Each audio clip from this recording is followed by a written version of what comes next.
Onam exam നമ്മളെല്ലാവരും expect ചെയ്ത പോലെ തന്നെ നമ്മുടെ ക്വസ്റ്റ്യൻ പാറ്റേണിലൊക്കെ കുറേ മാറ്റങ്ങൾ ഉണ്ടായിട്ടുണ്ടായിരുന്നു അല്ലേ? അപ്പോൾ കുറേ പേർക്ക് വിചാരിച്ച പോലെ നല്ലൊരു മാർക്ക് സ്കോർ ചെയ്യാൻ വേണ്ടി പറ്റിയിട്ടുണ്ടായിരിക്കില്ല.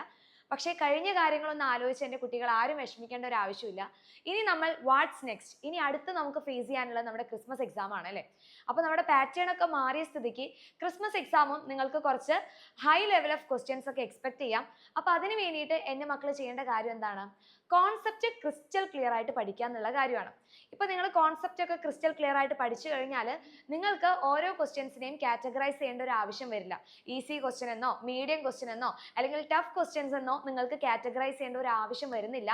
കാരണം കോൺസെപ്റ്റ് മനസ്സിലായിട്ടുള്ള കുട്ടികൾക്ക് എല്ലാ ക്വസ്റ്റ്യൻസും കൃത്യമായിട്ട് ആൻസർ ചെയ്യാൻ വേണ്ടി പറ്റും. ഓക്കെ, അപ്പോൾ കഴിഞ്ഞ കാര്യങ്ങളൊക്കെ ഒന്ന് മായ്ച്ച് ഇനി വരുന്ന എക്സാമിന് വേണ്ടിയിട്ട് എൻ്റെ മക്കൾ എല്ലാവരും ഇപ്പോൾ മുതൽ തന്നെ പ്രിപ്പയർ ചെയ്ത് തുടങ്ങാം. അതാണ് നിങ്ങൾ ചെയ്തിട്ടുള്ള ഏറ്റവും വലിയ രണ്ടാമത്തെ ഒരു മിസ്റ്റേക്ക് എന്ന് പറയുന്നത്. അവസാന സമയത്തോട്ട് പ്രിപ്പറേഷൻ ടൈം മാറ്റി വയ്ക്കാം. അതായത് എക്സാം തുടങ്ങുന്നതിൻ്റെ ഒരാഴ്ച മുന്നേ ആയിരിക്കും മക്കൾ എല്ലാവരും പഠിച്ചു തുടങ്ങിയിട്ടുണ്ടായിരിക്കും അല്ലേ? പക്ഷേ ക്രിസ്മസ് എക്സാമിന് നമ്മുടെ സിലബസിലൊക്കെ കുറേ കാര്യങ്ങൾ നമുക്ക് പഠിക്കാനുണ്ട്.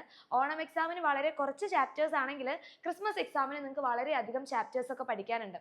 അപ്പോൾ അതിന് വേണ്ടിയിട്ട് ഇപ്പോൾ മുതൽ തന്നെ എന്ത് ചെയ്യണം? പഠിച്ചു തുടങ്ങണം. പയ്യെ തിന്നാൽ പനയും തിന്നാന്നല്ലേ പറയാ. അപ്പൊ അതുകൊണ്ട് ഇപ്പോൾ കുറച്ച് കാര്യങ്ങൾ പഠിച്ചു കഴിഞ്ഞാൽ അവസാന സമയത്ത് നിങ്ങൾക്ക് ആർക്കും ഒരു ബുദ്ധിമുട്ടായിട്ട് തോന്നുന്നില്ല.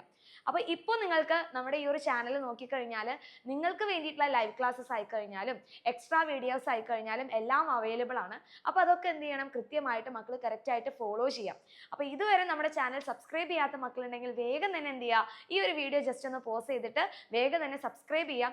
പിന്നെ നമ്മുടെ ഈ ഒരു ചാനലിനെ കുറിച്ച് അറിയാത്ത കുറേ ഫ്രണ്ട്സ് ഉണ്ടായിരിക്കും നിങ്ങൾക്ക്. അവരിലോട്ടൊക്കെ എന്ത് ചെയ്യണം? ഈ ഒരു വീഡിയോ ഷെയർ ചെയ്ത് കൊടുക്കാം.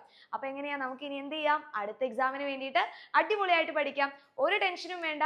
നിങ്ങൾക്ക് പഠനത്തിൽ എല്ലാ ഹെൽപ്പും ചെയ്യാൻ വേണ്ടിയിട്ട് നമ്മുടെ എക്സാം വിന്നർ ഫാമിലി ഇവിടെ റെഡിയാണ്. സോ എൻ്റെ മക്കൾക്ക് എല്ലാവർക്കും ഓൾ ദ വെരി ബെസ്റ്റ്.